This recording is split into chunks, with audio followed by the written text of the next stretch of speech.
Hey everybody, this is Talkative Carl back again for the final Bad Batch season 3 spoiler review.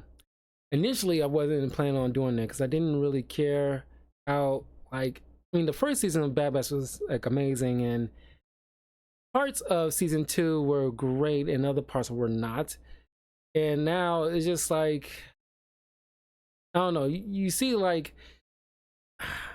it's not terrible, but it's just like with like the Mandalorian, it's like a certain gimmick they're doing that's kind of like wearing thin on me, and a lot of people are starting to catch on to this gimmick.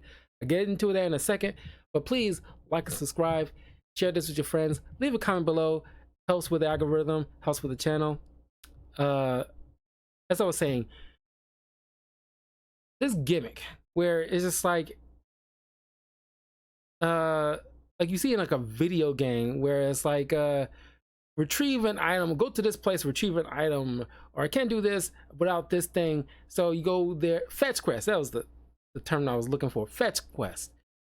It became rampant in throughout the 3 seasons of the Mandalorian, and now it's become very rampant in I think somewhat in Andor as well, but not to the excessive degree, because you're not just following one person. It's pretty much an ensemble, but it's rampant in the Bad Batch.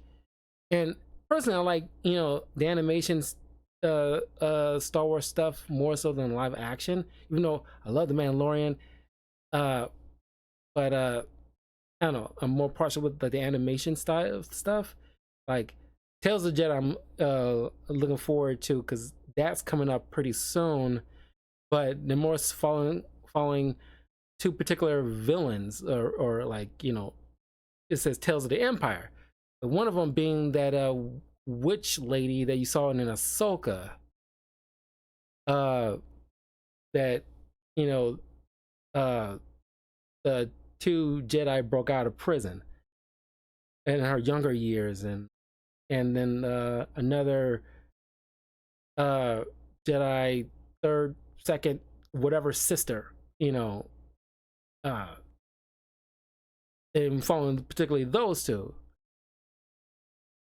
And once again, like Tales of the Jedi, like I like Ahsoka, but I think we got enough of her backstory and stuff that's following her about Rebels and Clone Wars, and even the live action show about her, even though I call it like Rebels 2.5, because it's pretty much following all these other people that she only interacted with sometimes. It might as well have been like another live action Rebel show. But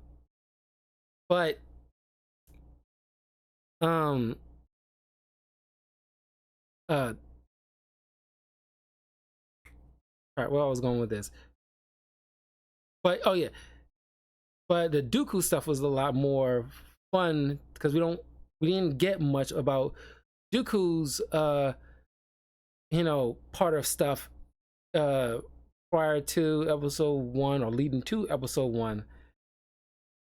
So that was very interesting. And it isn't a case here because we don't know much about that witch. Actually, I forgot her doggone name, but it's just that I'm not sure how you guys feel. I'm not really interested in knowing about her, because she wasn't all that. It's like, I don't know, it isn't the same level as someone like Dooku. I mean, like, but at the same time, because we don't know much about her, you can, it ain't the same as like Ahsoka, where we got so much contact with her. We don't got much contact with his witch, so it's like, okay, fine. But it's just that there's so many other characters that we don't, there's like in between moments that we don't get, or at least history moments we don't get with them. Like what was Yoda like about his upbringing, who he was being taught by, that he learned so much from. That would be interesting. Or like certain stuff with the first time Qui-Gon Jinn met with Obi-Wan Kenobi and their interactions early on in the Master and Padawan stages, or at least more so with his learning from Dooku, because we want to see that kind of dynamic. Okay, like, man, this is like, as much as how Dooku's fall to the from grace, he had like a very deep respect and care for Qui-Gon Jinn, and I want to see like how that was cultivated, and they learn from each other. And like Qui-Gon Jinn, for better for worse, the reason that we like him so much, he learned all that stuff from Dooku. There's questioning the Jedi Order and not being so dogmatic. But I'm getting off of a tangent here. But it's just like, oh yeah, the Star Wars Visions are always still great. More so because I love art, and the artistry in that show is phenomenal. But anyway, the Bad Batch. I like the characters. At least the core characters, like the Bad Batch and Omega. But again, as you're going through this, you can just tell they're struggling. Dave Filoni and everybody are struggling, and they're desperate to try to make what happened in the sequel trilogy make sense. They're trying to do what the Clone Wars did, which they did more organically, in my opinion, to try to make the prequels make sense and fit in stuff in between to elevate the prequels to a higher degree than they was initially, because nobody really cared for them at first on their own. But the Clone Wars show elevated them. They're trying to make, at least squeeze in 3 seasons of Bad Batch, or at least maybe like halfway through season 2 into 3, make what is going on with like Snoke situation with the cloning and revitalizing the Emperor down the line. Same thing with like the Mandalorian with Grogu and the M count stuff, because just like with Grogu, it learns that Omega has some good amount of M count. It's like very rare that we get, because the clone was based off of Jango Fett, who was a Mandalorian, and there's only like one Jedi Mandalorian in history. But this is a clone here who happened to have a high M count. They call it M count. They try desperately to avoid the word midichlorians altogether, but we know what M count is. But we get Asajj Ventress shows up. He's kind of like an anti-hero now, but like old war vet type of woman with better hairstyle now, because I do not care for her bald head. I'm sorry, it doesn't look right to me. But she's one of testing Ahsoka to see how attuned to the Force she is. She kind of lies that she's not, but she is. But she wants to protect the kid, because if anybody finds out there are still remnants of Jedi out there, they will get annihilated quick, fast, in a hurry. Because the Jedi are pretty much like are urban myths over time. But it's just like, it's kind of like with mutants. You can't really stop them from being born, because there's going to be individuals out in the galaxy that will be in tune to Force. Kind of like with the whole the line from Jurassic Park, life finds a way. So you never really fully eradicate Jedi.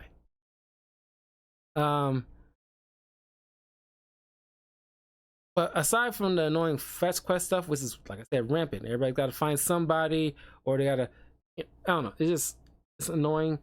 But they're struggling to get through after the loss of Tech, which people who's following this show is like wondering like, oh, is he really dead? No, he's really dead. He's really dead, which I applaud for him to committing that, because it'd be so easy for him to like, oh, he's just this secret bounty hunter that's keep his face covered this whole time. No, like he's dead. There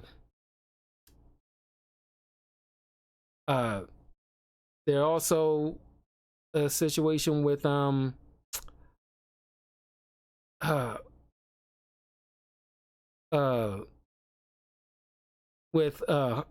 honestly, Crosshair is actually my favorite character. I didn't even think he would be my favorite character after what happened with him with season 1, because I do love Hunter, but Crosshair, throughout, because of season 2, Crosshair was my top favorite out of season 2 by far, and he only gotten better and more interesting. And now that he saw especially after Omega got captured and they in the same facility, and she met up with like another female clone of her who's a lot older, like probably late 20s, early 30s version of her, and she become disillusioned about what the Empire does. And it's like, honestly, if you're joining like the Empire, you should know full well what you're getting into. Unless you're that much of an evil bastard or a bully, you should not get involved with the Empire. But then again, some people might argue, oh, it's because of the Empire's propaganda to keep getting people recruited and stuff like that. And it's like, I don't know, man.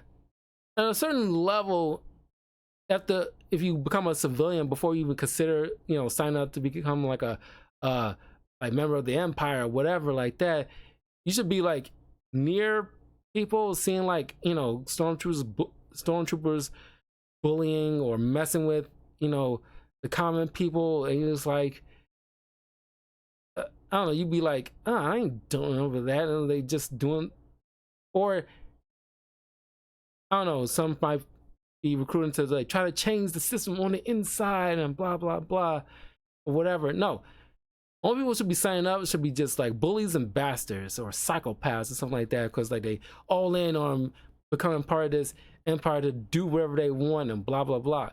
That should be the only people recruiting, so that way you don't feel bad when they're getting shot up to death. There should be no like excuses of why at a certain point you should not want to be joining the Empire unless you're already involved from the jump before you see how it turns out. That's probably be the only excuse, but that's only after maybe a first couple of years. After that point, you got no excuse. They're ready to just rule the galaxy. Anyway, Crosshairs become like, come to appreciate and respect Omega, especially after learning from Hunter and the others.